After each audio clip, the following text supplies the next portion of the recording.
When God said no, I was honestly destroyed. You see, it took all I had to cry out to him in the void, but at first I didn't hear anything. Not even if he was for or against me. I wouldn't call myself a wonderful person, maybe the same as most. And when it came down to all powerful, it was him who had my vote. I bent a lot of rules, but I didn't break them. Had a hard life, but I wasn't complaining, and I read in the Bible, ask and you shall receive. And I believed it. But when God said no, I was devastated. It started with just wanting a home that I could grow up in, then finding my purpose or a reason for all my pain, or how I could work all day and not gain hope.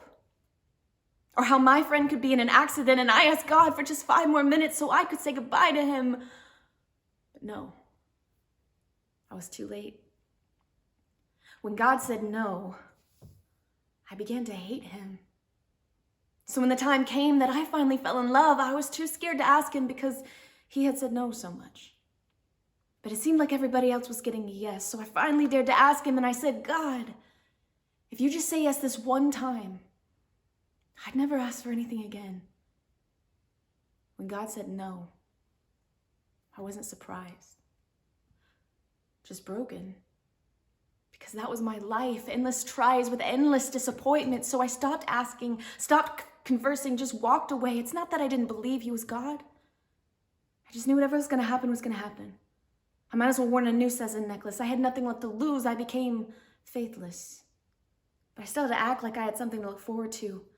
Because as people told me that the future is bright, I said, here then, walk in my shoes.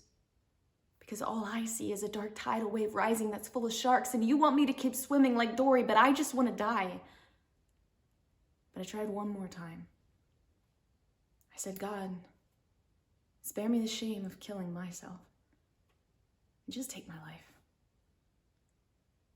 When God said no, I survived the night. And no matter how many trains I stood in front of, he had someone push me aside. So I'd numb myself and I cry at night because I had no control. I'd let the memories of my first love comfort me to carry my broken soul, because who was I to tell of God?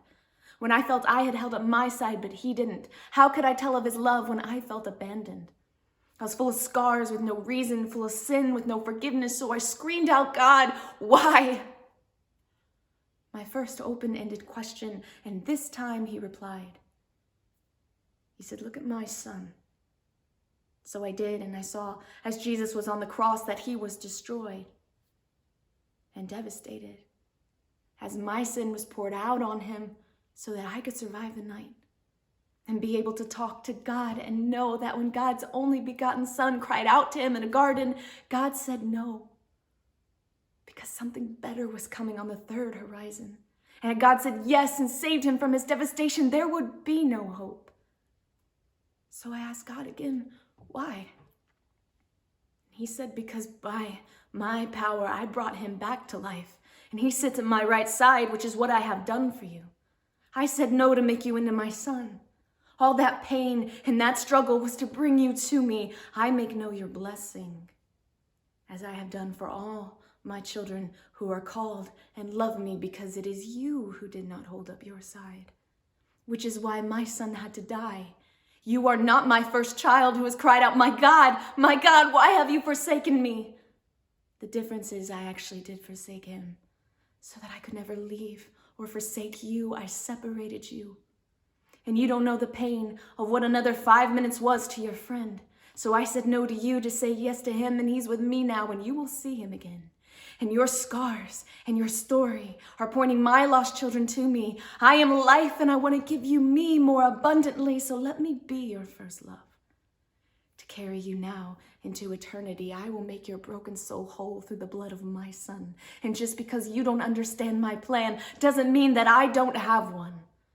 So don't ever stop asking or stop conversing with me. Because don't you see, my son died so that we could be talking.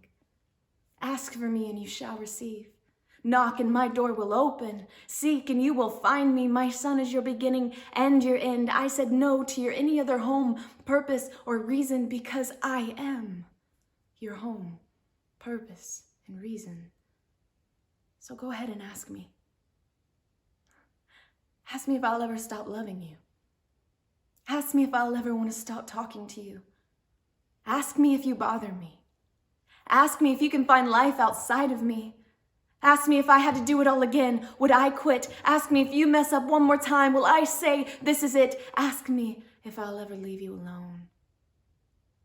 Because the answers to those, love, always will be no.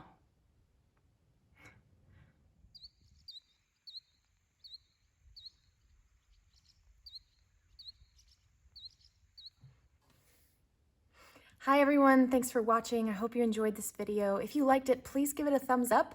And if you'd like to see more videos like this, please push the subscribe button at the bottom. Also, if this spoken word impacted you in any way, please leave me a comment. I'd love to hear from you. All right, I'll see y'all soon.